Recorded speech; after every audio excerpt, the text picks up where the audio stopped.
You're listening to a Roddenberry podcast.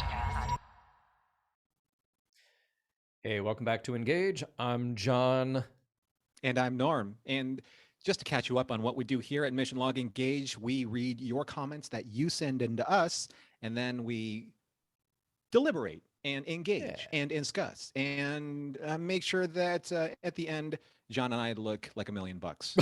that's really yes. We're really polishing that image. That's the whole thing here. That's what we do. Yeah, and you know what? The topic sometimes specific to mission log, sometimes it's Trek in general, sometimes it's grabbing ideas that are out there that people are talking about in sci-fi and Star Trek. So not always necessarily a specific letter, but we got some specifics for you right now, and I'm going to read one that was an email that came in from Luke, and really, well, it's written to both of us, but specifics about you, Norm. So, well, I know. Right. Get ready. Buckle up.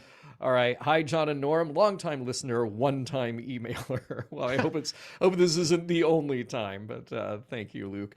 I'm playing some catch-up, so bear with me. I've just finished The Emperor's New Cloak, and welcome to the podcast, Norm. Welcome, Norm.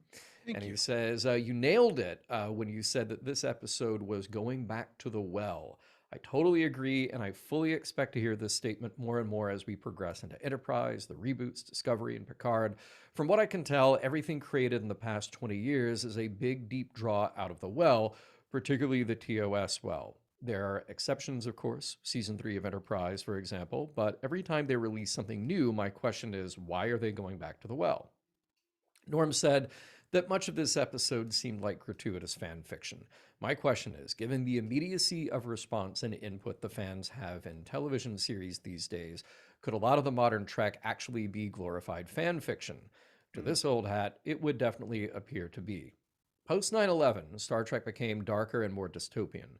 DS9 was supposed to be the exception, but it became the norm. Given the options for the type of sci-fi, I'll take The Expanse, thanks.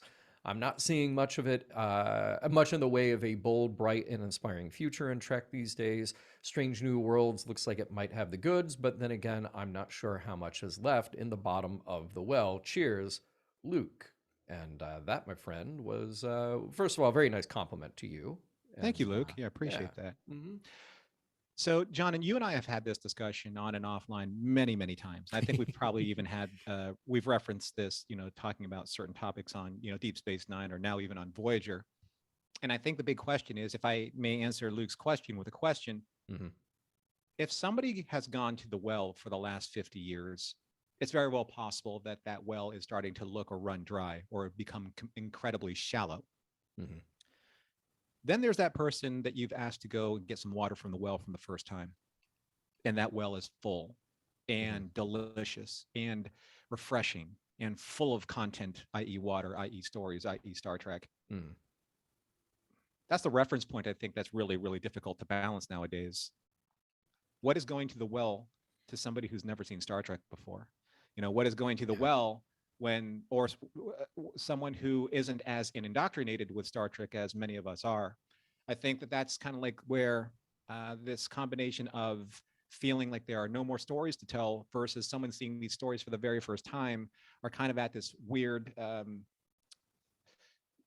moment in history where I think that we've never really been before, because it's rare that, you have 56 years of a franchise that has sustained this test of time.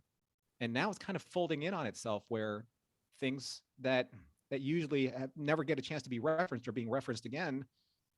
And then there are actual audiences who remember the original and now are remembering these kind of reimaginations of it. So it's hard to say. You don't want to turn anyone off from what came before, but at the same time, though, you still have to maintain a certain amount of freshness and new ideas with to make the audiences from both generations or multiple generations satisfied. I kind of posed this to Mike McMahon, when we had him on, and I'm not really totally satisfied with the answer that we got. And that was asking him, who are the jokes for? Because here I am, a Star Trek fan who gets all the references that you're making. So if I get the reference, I don't need the joke then explained to me or carried out. Like I see it, I get it, time to move on. For somebody who is brand new to Star Trek and they don't get the reference anyway, what good does explaining the reference do for them? Mhm. Because they don't get it.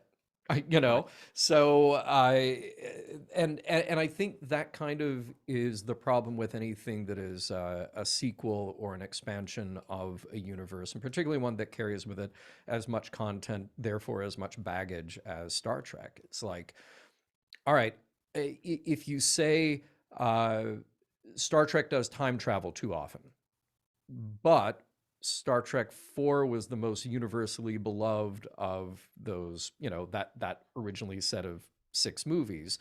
As far as, getting out to a wider audience, getting out to an international audience, that did incredibly well for them.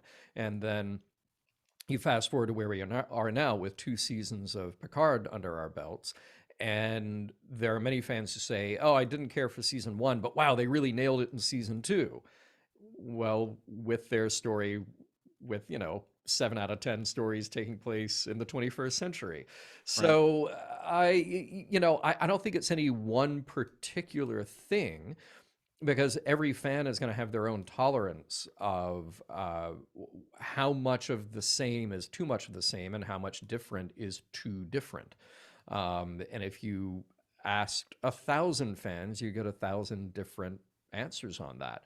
So Star Trek, by its very nature, I think, is going back to the well. Like by its very nature, there are certain elements, there are certain ideas that will always get revisited. And then the question is, what is our tolerance for how much of that can be new or refreshed or remixed, as it were? And that's why, look, maybe it's a good thing that there are so many series, because hopefully those fans find the ones that they like. I do want to address something very specific here in Luke's email, though. And Mhm. he's talking about this period of that we live in now, where the immediacy of response that fans have in television series these days. But that's actually not the case, because these series are done and finished, shot in the camp before fans even see Right. them. Right. Yeah, and it's not like you get to the holiday slump, the mid-season slump, and writers have gone home and there's still episodes trickling out, and then you get fan mail, but you got 14 more episodes to write when you come back. That's not the case here. Right. No Those, period of adjustment based on, yeah, the producer's influence, or, again, the fan influence or advertisers influence. yeah, Let's be right, honest. Right. Yeah. right, yeah. So then, that's something that's not happening now. And again, I don't think there's any right answer, but like, okay, if we think that writers should be listening to fans, to which fans? Because you, Luke, or I, or you, Norman, may have very different ideas about what concepts or what values or hallmarks of Star Trek rise to the top and need the most attention. You Right. know, Yeah. so this is a tough one, Luke. I mean, it just is, and I think by its very nature, Star Trek being as huge as it is, we will constantly have this question. Look, when Star Trek the motion picture came out in 1979, a lot of fans said, "Oh, this is the Changeling. This is." I remember the article, was it in? It might have been in Starlog, where Nomad has gone before. Right. Exactly. Yeah. So Yeah. Sure. okay, well, Star Trek went back to the well, Hmm. tell this story again that Gene apparently likes telling. Right. you And it know? and it referencing itself, referencing its own plot line from Yeah. its own story that was only what, maybe 10 years prior. Yeah.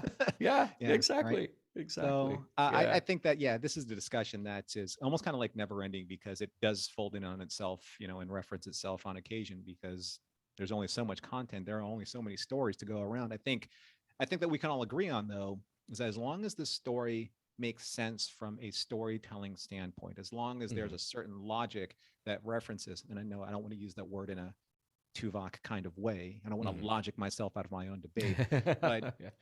as long as there is a certain, like, logic, like a certain algebra that makes the story make sense to the viewer, then the content can be debatable whether or not it's going back or it's moving forward in an original way. But again, that's something that I think that we're long since past being able to get, you know, um, get out of the way of so much history that's been built up in this franchise. Yeah. So I mean, context is always going to be the key here. You know, it Yeah. really is. All right. Well, look, Luke, thank you for the compliments on Mission Log, and thank you for the compliments to us. And keep listening. And you know, hey, maybe you'll find that particular series or thing that speaks to you. So, in the meantime, if you want to be like Luke and you want to send us an email, do so at missionlog@roddenberry.com or on Facebook and Twitter at missionlogpod. You can find this list, this Engage playlist, at youtube.com/roddenberryprod. Remember, we may engage with your comments on the air.